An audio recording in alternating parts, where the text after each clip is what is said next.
All right, everybody. All right. I am Dr. Chineva Early, and today we are having one of the most dynamic programs ever. It's called the Silence No More campaign, and it is to talk about the elimination of violence against women.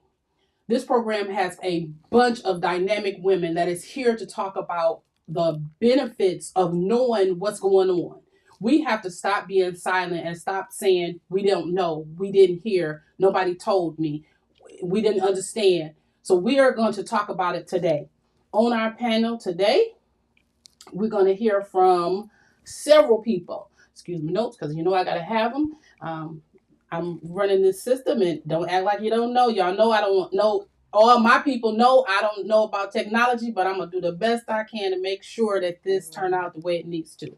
Okay, scrolling down at the bottom is the telephone number 586-541-8358, where you can call in and talk to us, tell us your opinions, tell us what you think about the Silence No More campaign.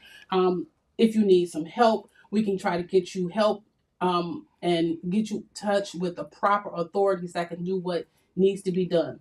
So our first host or co-host is Miss Darice Ray, and let me bring you up. She is an activist. She's an author, and I will let her introduce herself in her own way. Miss Ray. Hello, kings and queens. It's a good privilege to be on the show today to share our stories, to share this issue with everyone and bring awareness because it's time to break the silence in domestic violence. It's time to be silent no more. Back to you. Okay. Next, we got our favorite is Coach Fee. She is an author herself, and she is the um um every Sunday she has a YouTube channel called Redefining Self with Coach Fee. and I want her to introduce herself. Good afternoon, everyone. I am fondly known as Coach Fee. I am a trauma recovery coach because I have overcome many traumas, domestic violence being one of them. I am trained in trauma. I'm a registered nurse by trade, have worked with people who have dealt with different types of trauma for over 40 years. And I'm also the founder of Sisters Invoking Success, where we help catapult people from poverty to prosperity by giving them access to resources and things of that nature. We have partnerships with tons of people who can give you the things that you need, and we can refer you to wherever you need to go. And if we don't know somebody, one of our partners do. So we are happy to be here today to talk about something that's very near and dear to our hearts. All right. And next we have um Danielle Johnson, where she is the owner of Impact Care, and she is an entrepreneur. And this is the woman who loves our babies the most. She puts all she can into them. And Danielle. It's very nice to be here this afternoon with these lovely ladies. My name is Danielle Johnson. I am the owner of Impact Care. We focus on parenting and the support of our little ones, but helping parents get through the struggles of parenting along with all of the other life skills and life tribulations and troubles to get through to be the best parents that they can be for our children and our babies. All right. So, the one thing I wanted to do is I wanted to show you or talk to you first about our sponsor. We have a great sponsor who stepped up to the plate as soon as I told her about it, and that is oh, I lost him. Oh, it's five store outdoor. They are a billboard company.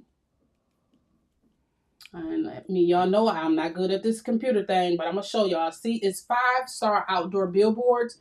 They actually heard about what was going on at a chamber meeting, and they volunteered to put up billboard for us. And so they put the billboard up for us for free, and it's been up since November the 12th. And so we want to give a special shout out to 5 Star for being a champion and allowing us to have this billboard so people can talk to us and understand what's going on with this project. Okay, our next sponsor. Here we go. The next sponsor is, of course, the Betty Harris Foundation. Of course, we are sponsoring this show. The Betty Harris Foundation was the person or the entity, the nonprofit who helped sponsor the equipment, the cameras, the soundboard, and everything to make sure this happened. We have Sisters Invoking Success, which is Felicia's organization, and there we go. Felicia's organization who helped us get some of the equipment necessary for this, our lights and our sound, our mics.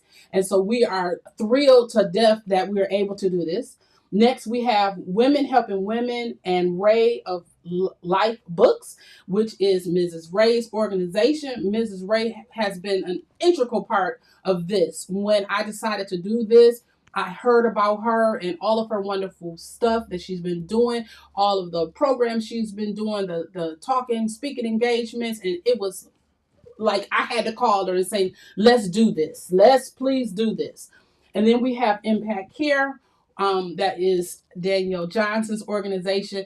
Danielle has been the help meet behind the scenes, making sure everything is being done, making sure the flyers are being posted, make sure they're being created correctly, make sure the telephone systems is right. Like, she is our backbone to everything that we do in our organization. And I can't thank her enough. Last but not least, I have to say thank you to where this idea came from. It came from Pastor Kevin Lancaster, which is the pastor of Love Life Family Christian Center. He was preaching one day about this subject, and it sparked an interest in my soul, not only because I'm a 30-year survivor of domestic violence, but also because he explained it how the information is out there to be heard, but we are silent. And he was like, we have to be silent no more, and we have to talk about this thing. And so I want to give a special shout out to Pastor Lancaster and the Love Life Family Christian Center Church and say thank you so much for the inspiration that he gives us. All right. And so I want to go next to Mrs.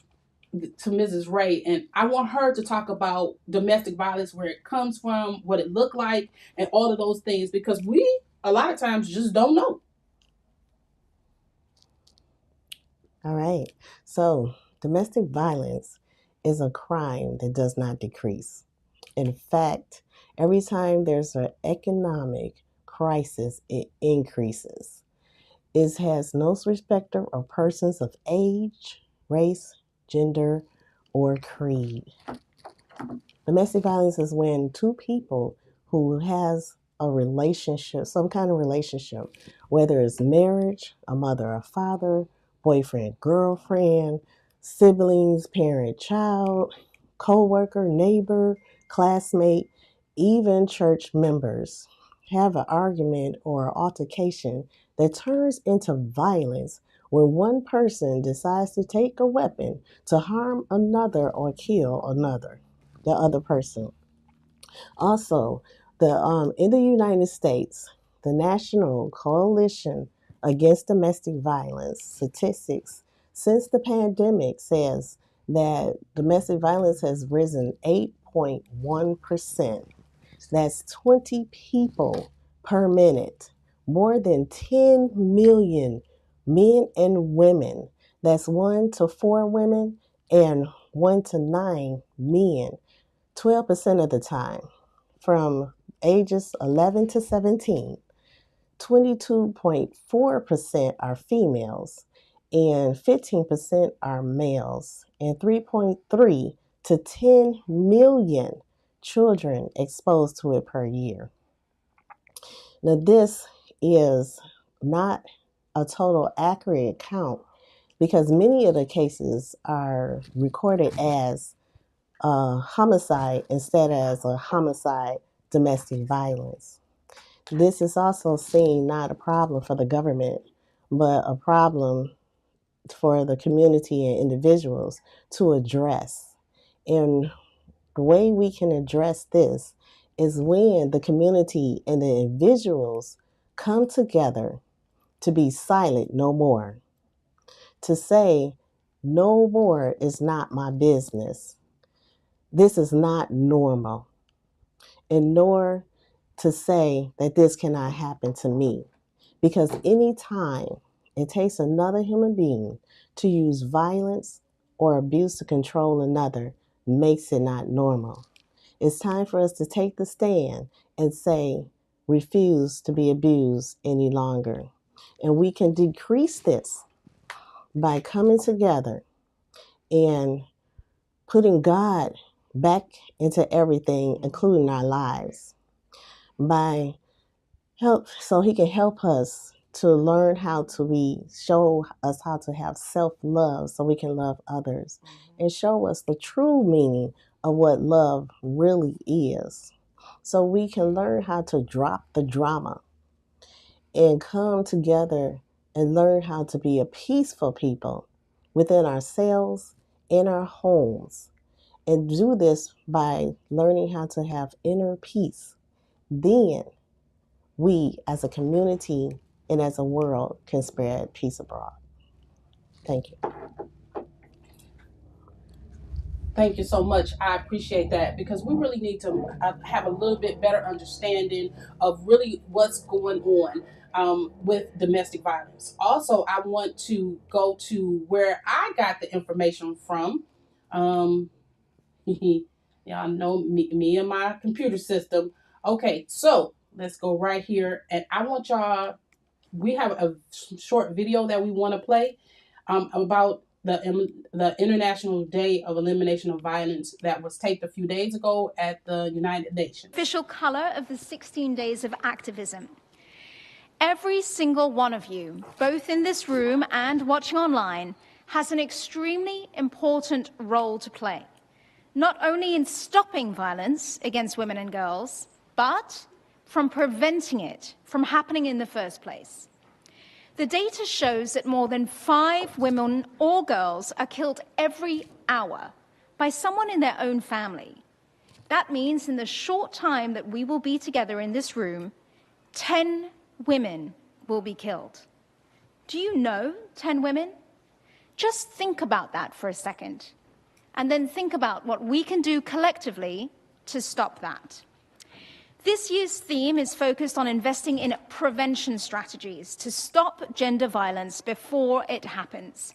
And we are going to hear from a range of fantastic high-level speakers and change makers from government, civil society, women's organizations, young people, the private sector, the UN, and many, many more. I will be your guide today as we officially kick off our 16 days of activism. And we are going to start right now with a short introductory video, followed by a spoken word from Amanda Rose Rodriguez. I will say, if anyone has issues hearing or needs a translation or a different language, please use the ear shell, but otherwise turn your attention to the video.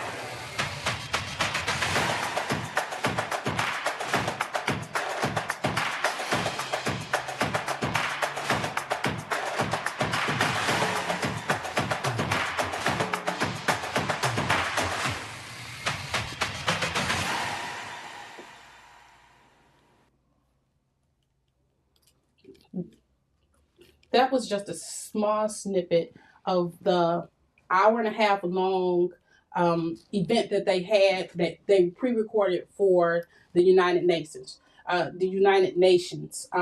the elimination of violence against women. And so I just really wanted y'all to see that. If y'all need more information, please go on to their website so you can see the complete event. So let's get back to today's event. I'm seeing that is a problem with my Facebook connection. So I'm not sure if everybody is catching it on Facebook, but if not, you can also go on to our nonprofit news with Dr. Chineva Early YouTube page and Redefining Self with Coach Fee YouTube page if you're not seeing it on Facebook. Okay. So I want to like pose a couple of questions. So really to get the conversation started, I want us to realize that abuse looks different to different people. People think it's physical, but there is emotional, it's spiritual, it's um like verbal. So it's different for everybody. When y'all experience the situation in your own lives, can you tell me what did it look like to you? We want to start out with Coach Fee. Yes. So for me, it was all of those and financial. Okay. So the thing that hit me the hardest, even though it was physical, it was verbal abuse. But the thing that hit me the hardest was the spiritual aspects of it, because all that I've ever heard about domestic violence and all I've ever seen about domestic violence, I've never heard anyone talk about the spiritual aspects of it. And so my ex-husband and I sang on the praise team together. That's how we met. And we were at a church event out of town in Chicago. He got drunk, and this was pre-marriage. Mm-hmm. So choices. I still made the choice to marry him even after that, because we were engaged. We were talking about marriage. And the event to me was like, well, he's never done this before. He was drinking when we were in Chicago at a church event. And he went out with some other people, came back drunk, and ended up breaking my right eye socket. Oh, my. Yes. So, but I still married him. That was a major red flag, drinking or not. Because what they say about drunks is they always tell the truth. So you see a lot of people true selves when they're drinking, because it gives them like a superpower. Right. So after that, we got married. Anyways, we eloped.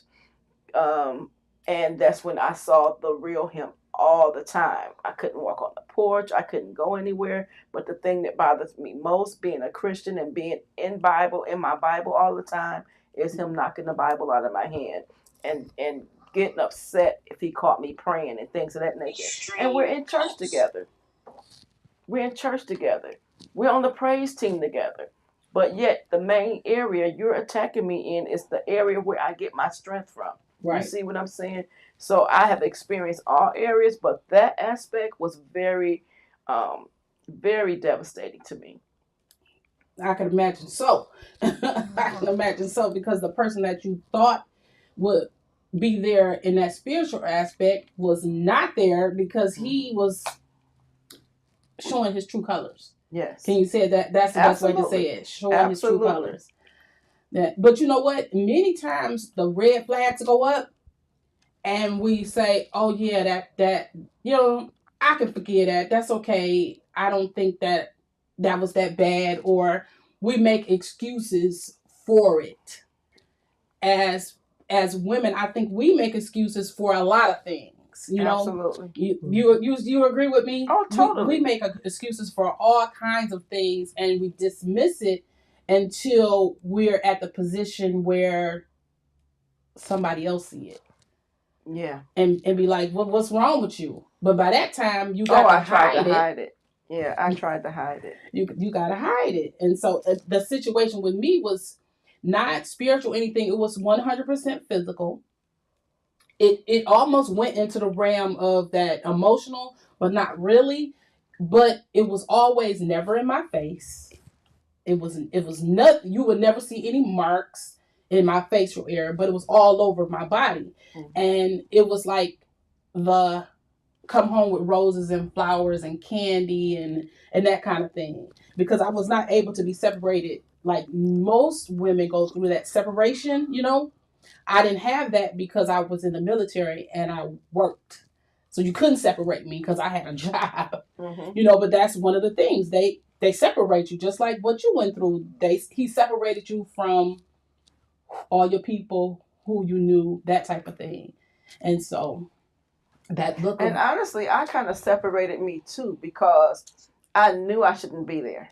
And I felt so uncomfortable and embarrassed and even had shame that I didn't want my family to know about. Yeah. So even though he did it, but I did it too.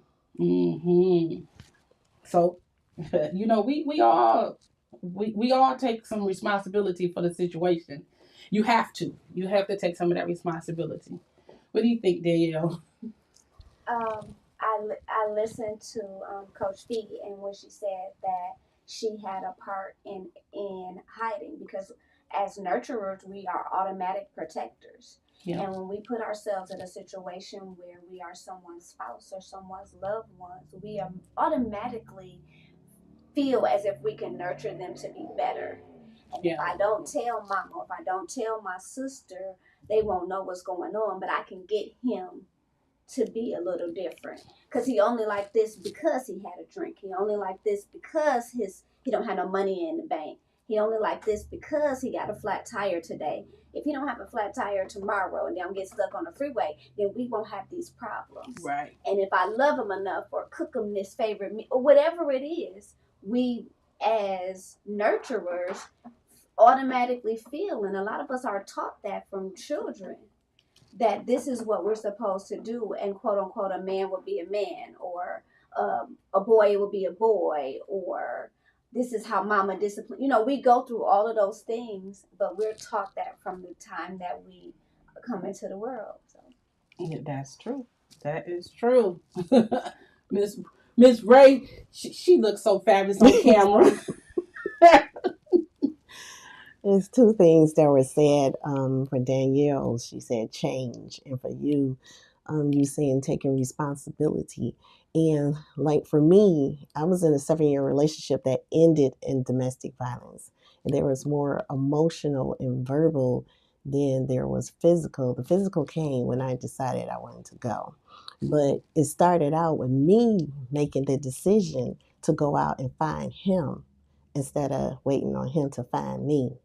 And the words that I said out of my mouth that day that I went to go find him was, whoever I meet this day is going to be my husband. So I set out in a tent to go find me a husband out of desperation, out of selfishness, loneliness. I was in a desolate place, for one, because I had just lost my second child's father to being murdered.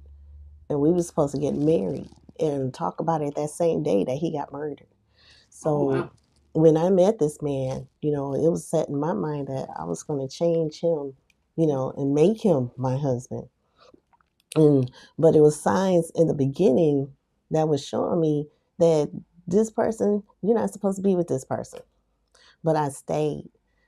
And even though that, you know, he told me that he wasn't in a relationship, and told me a whole bunch of lies that he never been married and things like that.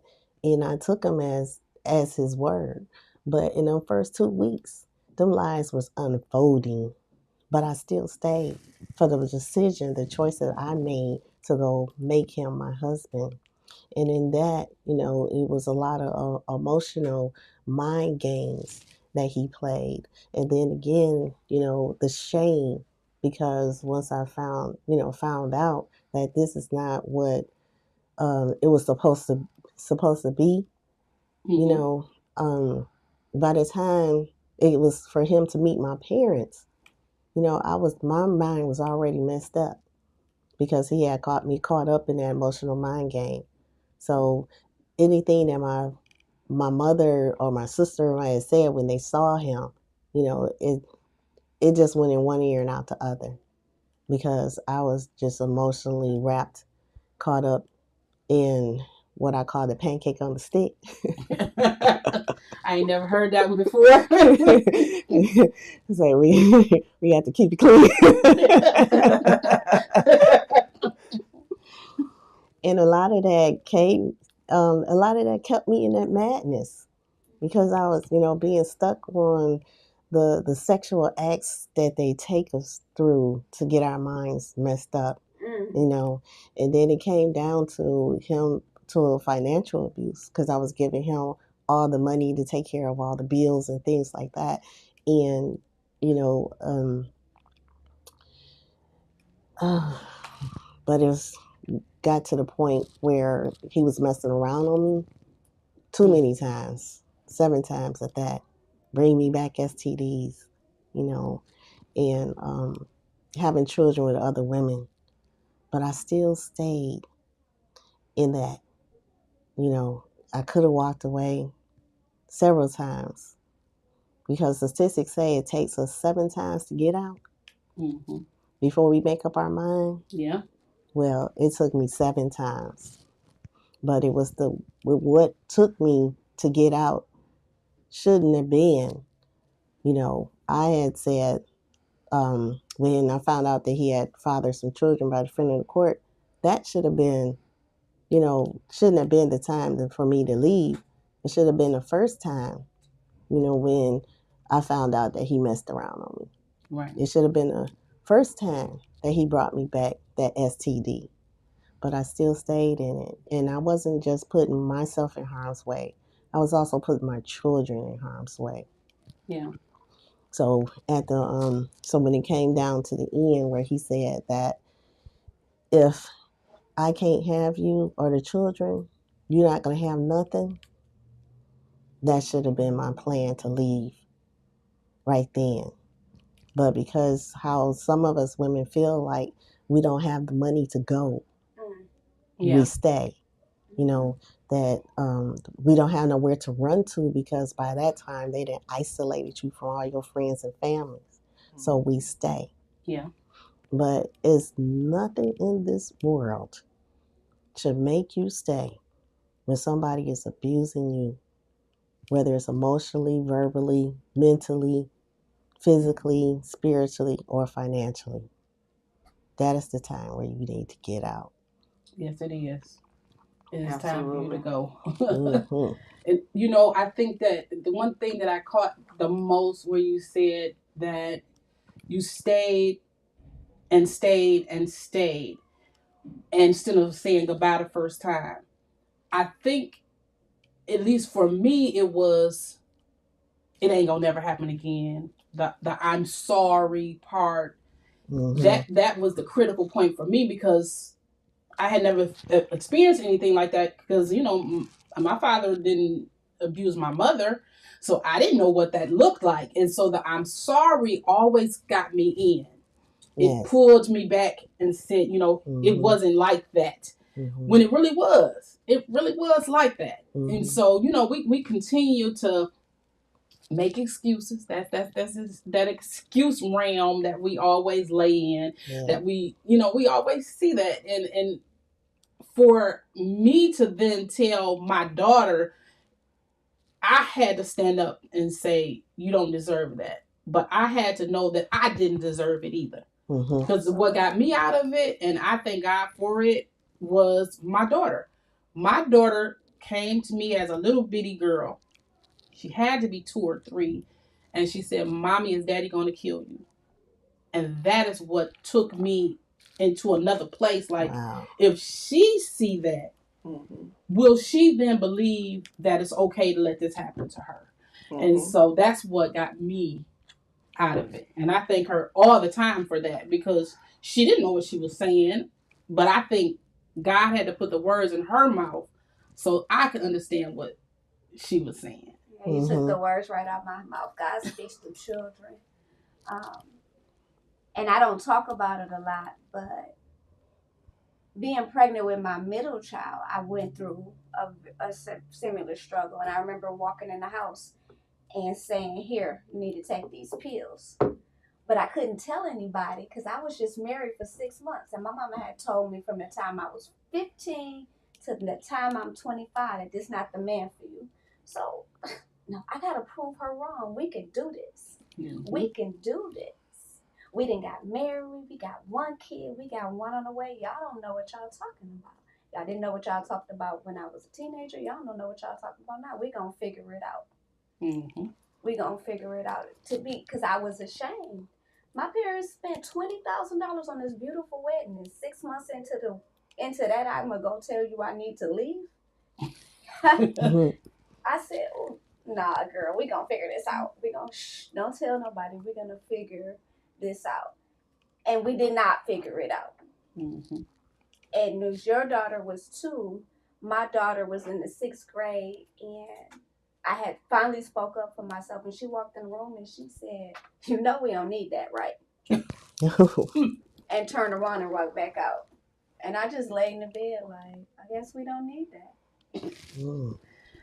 Look, out of the mouth of babes. Out of the Yes. mouth of babes. This is the thing that I want to chime in on. That is, I thought I was hiding it from my kids. I thought they didn't know. And I was trying, even whatever was happening, if he was hitting me, I was so quiet, put the pillow over my head or whatever. And I thought they never heard it. And then one day they came to me and said, Mama, I know you're trying to keep it quiet, but we hear everything. And then I had to make a decision. I did not stay in that marriage long, but I did stay in one for 18 years that was it was not physical. There were a few minor physical things, but it was more emotional and mental. But with this one, I had to make the decision because it's like my daughters are seeing this, my kids are seeing this. They're going to think it's okay to tolerate this. Right. But I didn't know how to get out. And that's a struggle for a lot of women, especially when you don't feel you have support. Mm-hmm. You feel like you don't have anywhere to go. And I had already been homeless once and separated from my kids. This was my house that I bought and tried to get him out, but couldn't because the police were more on his side than mine. And when I called the police, I remember the last time I called the police, and they were literally going around the curve. And I had, when he went to work that day, I didn't go to work. I didn't even let him know I called in. I packed all this stuff, put it in the garage. And he popped up for years. Even when I was married to my next husband, he was still calling the house and stalking me. And can I tell you, as recent as the last couple of years, he was stalking me on social media, on Facebook. And he has, I don't know how many Facebook pages now, because he keeps changing his Facebook page and telling me I'm the same man that you met. I'm not this man. Still now today, I saw him when I was driving down the street, and I got really anxious because it's like, God, I don't want to kill him. But it's like, at what point do they let go?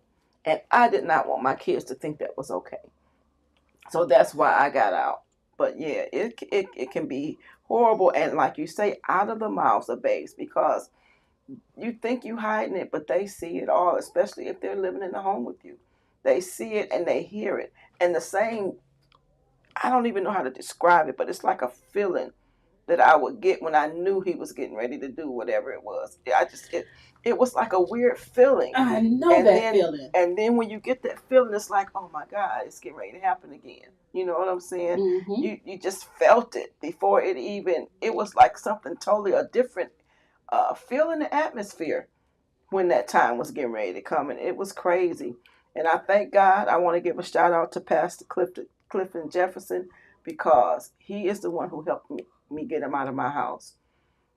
He is the one. He kicked in the doors, all types of things. But that day he called, I called him. I called the church, and he said, hand him the phone. And when I handed him the phone, whatever he said to him, he went in the back, got those bags, and he never came back trying to live there.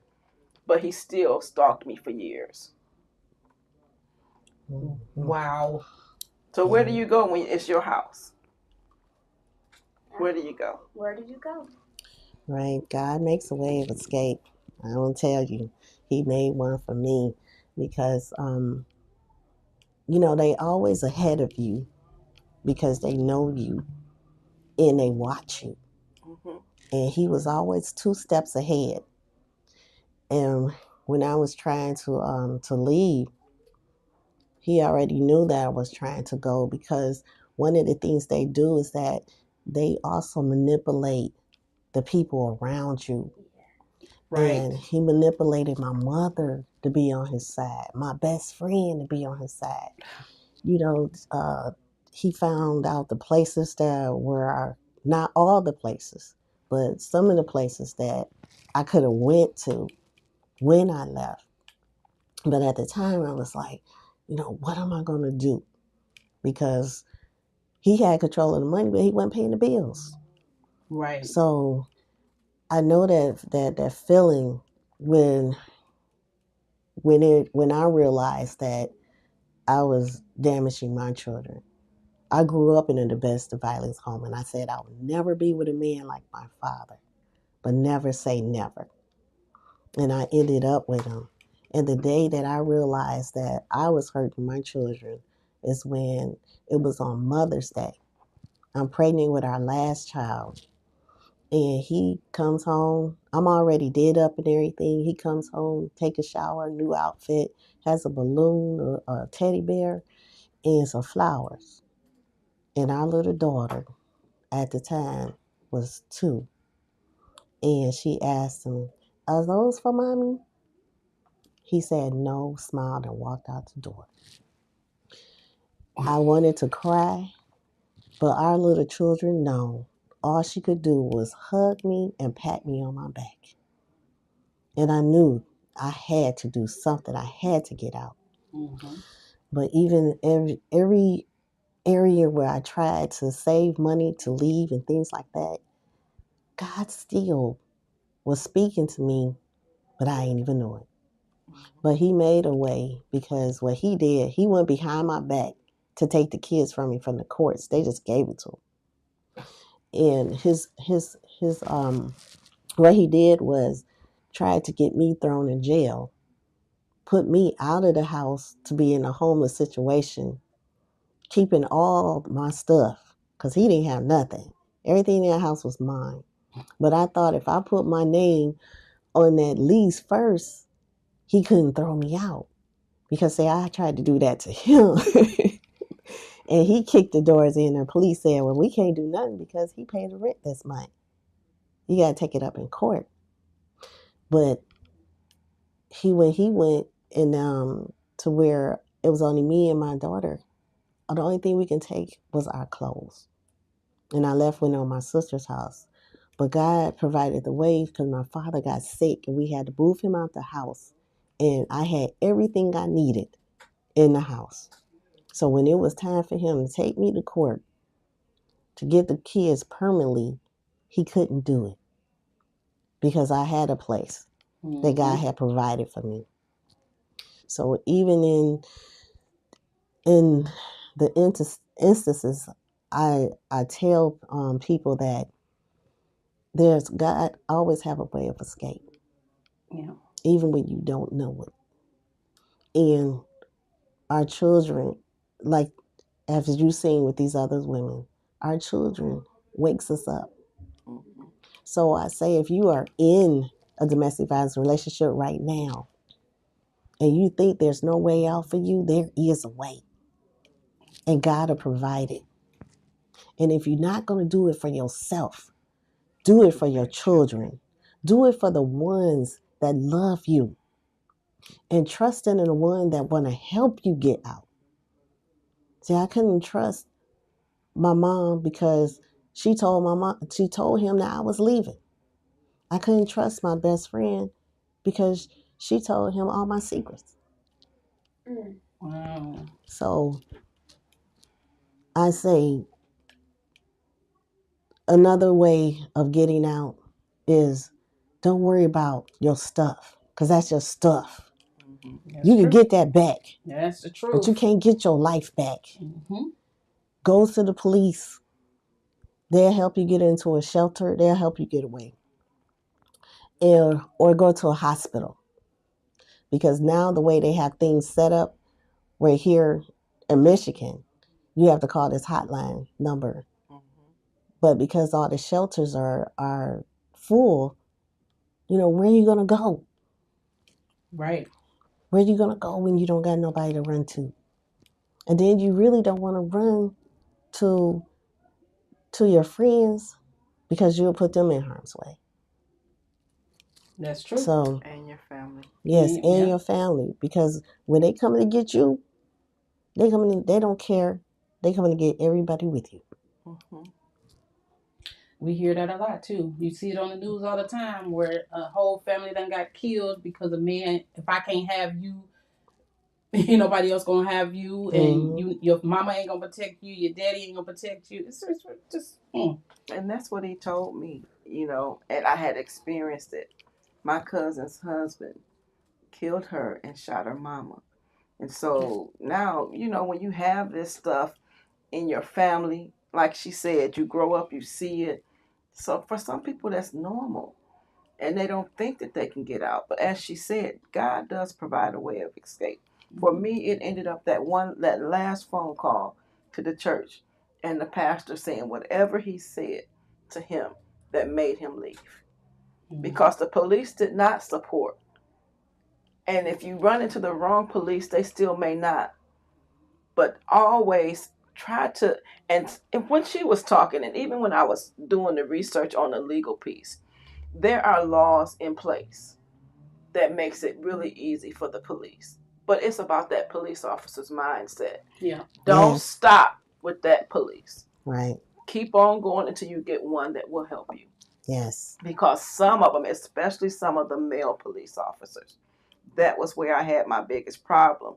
I remember the day, and he was not living in my home, but he came to the house. And he said, and the police was going down. My kids were in the car, and I had to jump over the rails on the porch to get away from him. And the police just happened to go down out of drive, and I started screaming, "Help, help." They came back around the curve and threatened to arrest me if I didn't give him the keys and let him in the house. And so there are things, a lot of obstacles that you face sometimes, but don't quit trying to get out. Mm-hmm. As she said, God will provide a way. Mm-hmm. There's always a ram in the bush. But we have to keep looking for it, and don't quit. Don't give up. Just keep on. And at some point, you will get free. Yes. And prayerfully, you will get free with your life. You do not have to live like that. You do not have to accept that just because grandma and them and grandpa and them and Muddy and all the other people that you saw go through that is abnormal. It's not normal. Bishop Edgar Van did a post a few weeks ago that really hit home for me. Mm-hmm. Love didn't hurt you. A person who did not know how to love you is who hurt you. Yes. And I said, wow, that is phenomenal. So it's not love. So don't give up on love. But we have to make sure that we're hearing God even in that. She said, I didn't wait on God. God told me no. And I still got married. You still did what you wanted to do. Did he? And made all types of excuses. Yes. Yes. So don't make excuses. Hear God and follow his lead. Yes. And we won't even get in these positions. You know what I'm saying? Yes. Those were my choices. And sometimes our choices get us in positions that we can't get ourselves out of. But if we hear God, he will show us how to get out. Yes. And he will provide the way of escape and the people, the access and the resources. And he didn't say it was going to be easy. No. That's right. So you have that one glimmer of hope. Yeah, you might have to get down to your knuckles and do some real work. But it's not going to be easy. Very rarely is it easy to take that step. You walk out the door and the door closed. Here we go. We moving forward. No, that's not what it's going to look like. You're going to have to put in the work to get what God has for you. But it's there. It's sitting right there. You just got to get to the work to get to it. Yes. Do the work to get to it. Yes. And it's another thing I like to add on to what Felecia was talking about, the police situations, which is true, that do happens to you. But those PPOs, personal protection, paperwork. We all kind of look at each faces like, it don't even work if they protect. Right. They're supposed to protect you, but this is how they protect you. They don't protect you because all it is just paperwork. that will protect you in an event that if you got to kill the person. Mm-hmm. That's your black and white saying that this person has been abusing me for such and such and such a long time. And because our women today, we have more women in prisons because of domestic violence. Mm-hmm. The men are getting slaps on the wrist, Mm-hmm. but they are putting us away. Yes. They are putting us away. So if you have to have a paper trail, get some self-defense classes. I'm blind because I got shot in the face with a shotgun. He set me up. I got ambushed. But after that, I still went and got me some self-defense classes. And, keep a weapon on you. You know that you are in an abusive relationship and you see where it's going. Keep a weapon on you. Mm-hmm. Because sometimes you are going to have to fight to get out.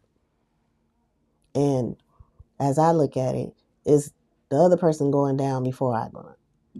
Right. Because he reinforced some ropes in my basement and told me that I was going to hang myself, but I guess I'm going to hang you instead. And I saw the knife under the pillow. But at that time, I was like, it's really time for me to go. Because I knew what was coming. I knew what was coming. We too many times we do know it's coming. And we still don't listen sometimes. And I'm so glad that we all at this table listened. I'm so glad after 30 years, which is how long it took me. Let me see, that's more than 30 years. I've been married to my present husband right now. Shout out to Charles Early Jr. for putting up with all the things, because the afterlife is a struggle too. Mm-hmm.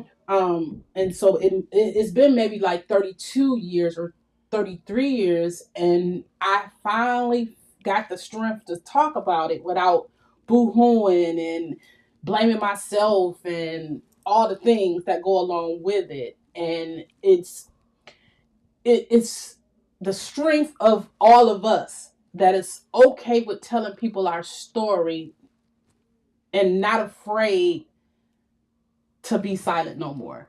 Because this was a struggle. To do this was a struggle for me. One, because, I'm Dr. Chineva Early, blah, blah, blah. But I'm also a mother. One of my children is his daughter. I have two other children who they may hear it and know the story. So it's embarrassing. 3 years later, it's still embarrassing. But I'm not okay with that. I'm not okay with not letting people know, yep, I went through it too. I don't want you to go through it. And if you're going through it, go get help. Go talk to somebody who can do something to help you. Because staying in it, it's not the right thing. He's the money maker. Yep. So you living in a lap of luxury. But how do you feel? What do you look like? What is your life really like? Are you really happy where you are? I would rather have little and have peace, the PACE, than I have a piece of this and a piece of that PIECE. You see what I'm saying? It's so much better to have that peace. Yes. Ain't nothing else like it. And so I'm just thanking all of y'all for saying I agree to come and do this, because y'all could have said no. I don't know how that would have worked. I'd have been on this little computer figuring it out by myself. But I'm so thankful for all of y'all for saying, yes, I'm willing to come. I'm willing to show up. I'm willing to be a part, to let people know.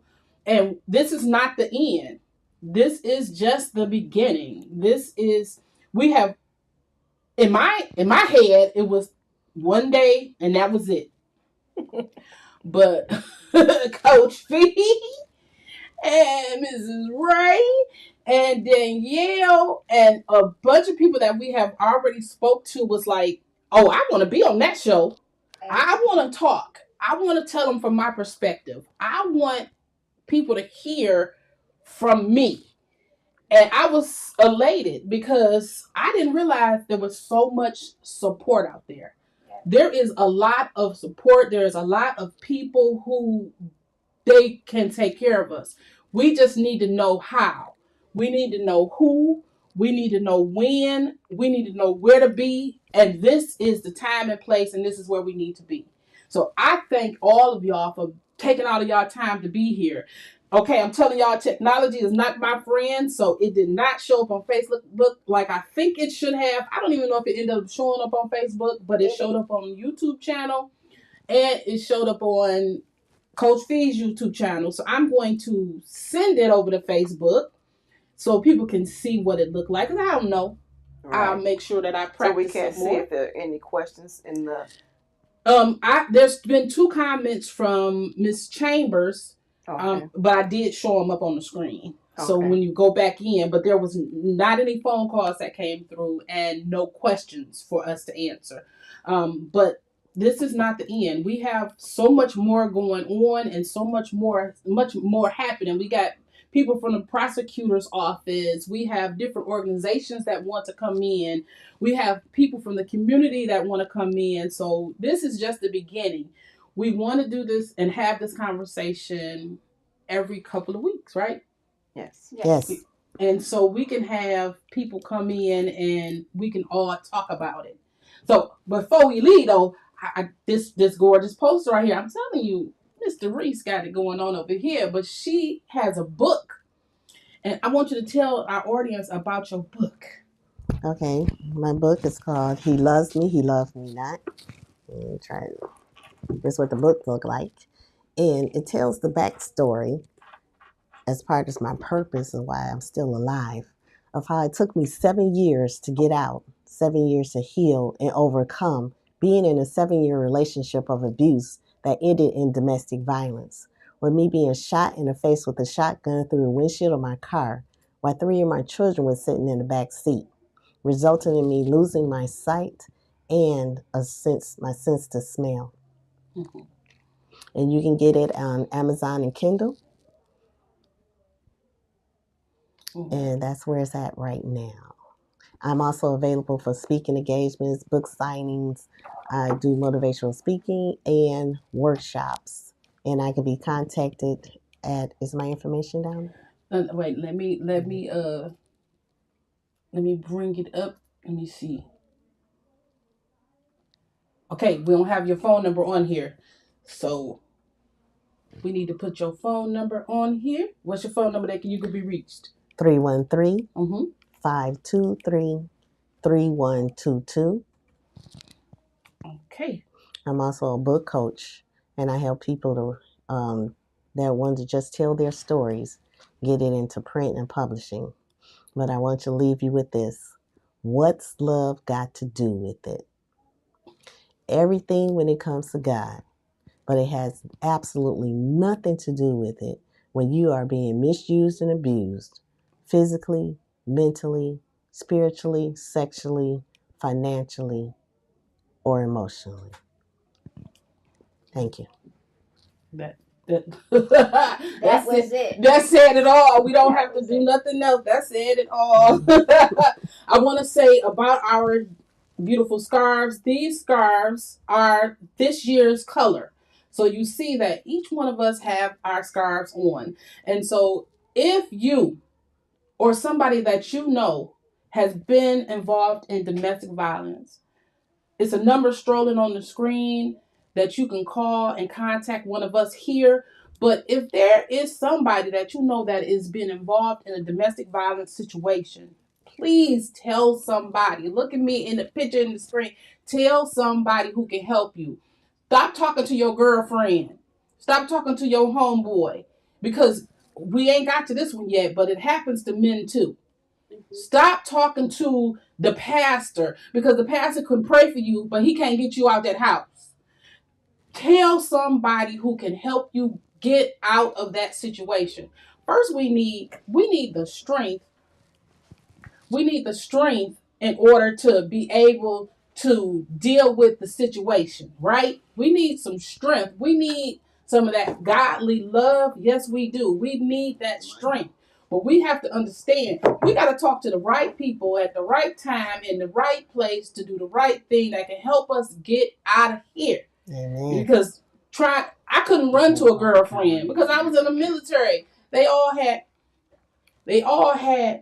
what do you call them? Husbands that was a part of the situations. You know, I ended up, and to be honest with you, I ended up blackmailing somebody to help me get out of my situation. And so you got to know who to go to, right? Yes. So before we leave this situation, I wanted to bring in one of our co-hosts who's going to be a part of this situation. We didn't want him to just not be involved. His name is Reverend Robert Roscoe, and Reverend Roscoe is the owner of Lift Up a Child, which is a nonprofit 501c3 organization, and he is one of the people who helped me in this process to help generate the ideas that we need. And we're going to be talking to him much later on in this series because we're going to hear from a man's perspective. And so we wanted to introduce Reverend Roscoe. Reverend Roscoe, thank you so much for coming in. I was just passing by the window and they drugged me in here. I tell you. So it was a great program. I was listening to it on the other office, and I hope it touched and reached somebody. Yes. Silence no more. That's exactly what it means, not to be silent anymore. You know, daughters and mothers and fathers and sons, you guys are communicating and talking with each other because a lot of times this is a matter of life and death and what we're dealing with. And I don't want to hear at the end, I should have. No, you should have done it right when you saw it, or you should have spoke to someone, because guess what? It may be your story today, but it's their story tomorrow. And each story feeds off of each story, and you can help each story combat silence no more. Well, thank you so much. I appreciate it. And you're right. So our next episode, we're going to be talking about it from the men's perspective. And we're laughing, but men go through it as well. Men have been bullying women forever, but you know what? On the flip side, women are bullying men as well. So you have to look at both sides of the spectrum, and together we can bring a solution to the problem.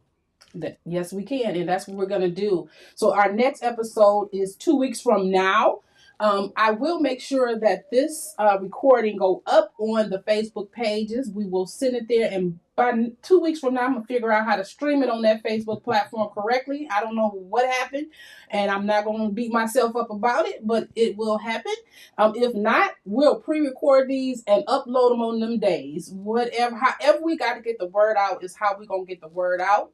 Next week's episode, we're going to be talking to some men. They're going to be joining our co-hosts. We'll surprise you on who's going to be which co-host is going to be on with them. But we will have people talking about it from a clinical perspective also. We're going to have people talking about it from a religious perspective also. This is a movement. This is just not a one-day fantasy. Let's talk about this and nobody knows. You know, we're going to talk about it from now on because we have to put this in the forefront so people can talk about it.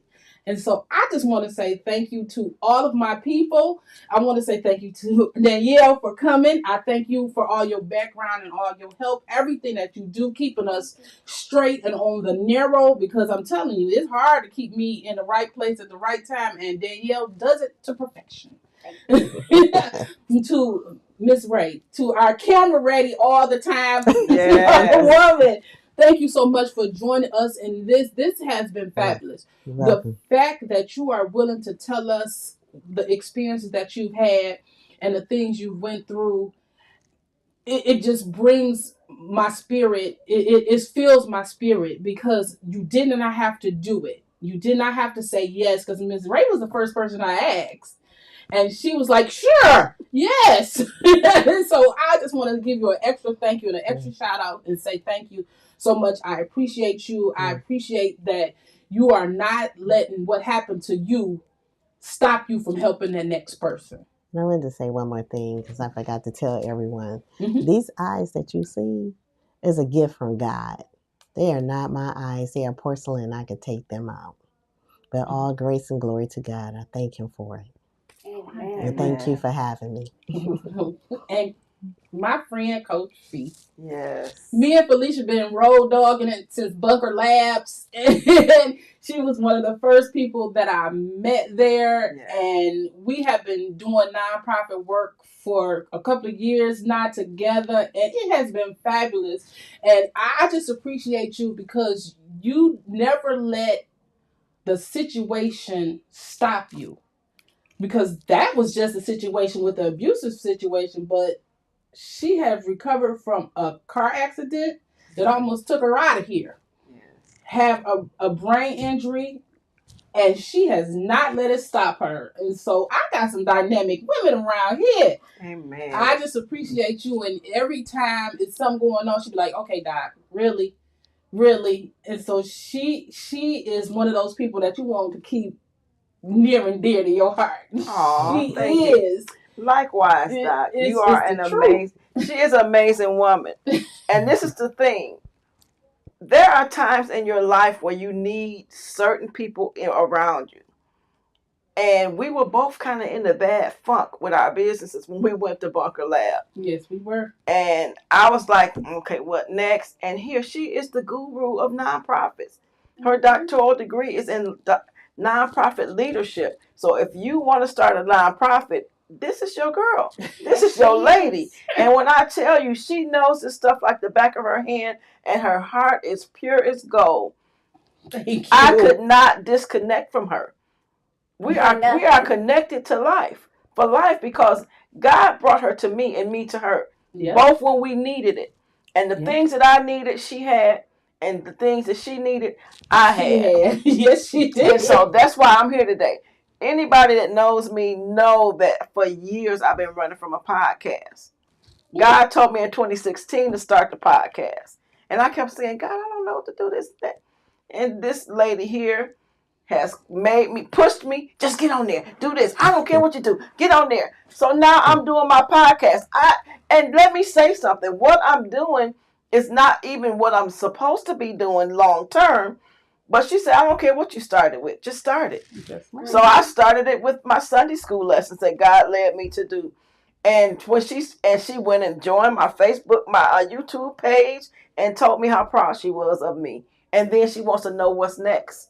So she's going to push me until I do everything that God wants me to do. And when I'm struggling, she's going to be there to support me. And same with, I'm just glad to be a part of this whole circle, because this is God ordained.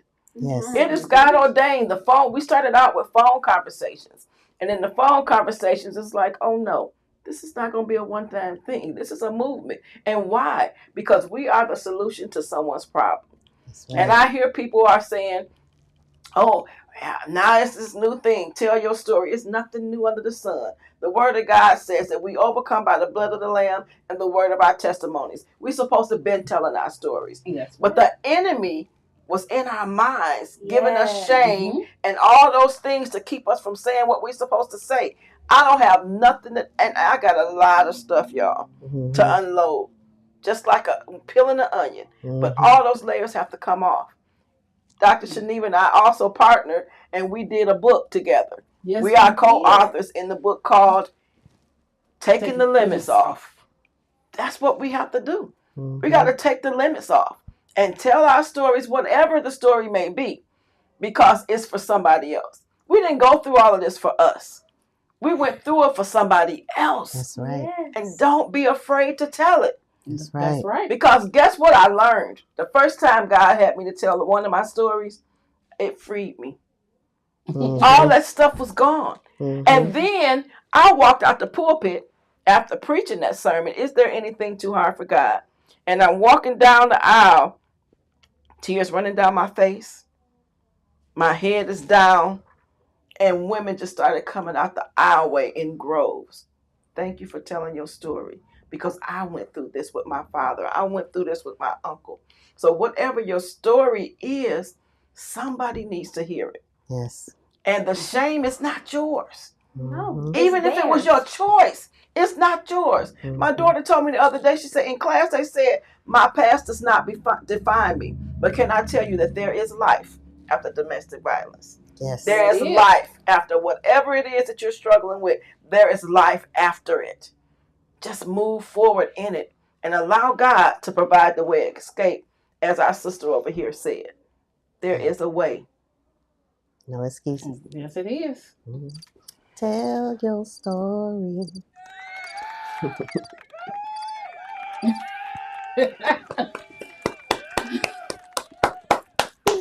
Yeah. So I just want to say, y'all, thank you so much for this, our first episode of Silence No More. And we will see y'all in 2 weeks. All right. Amen.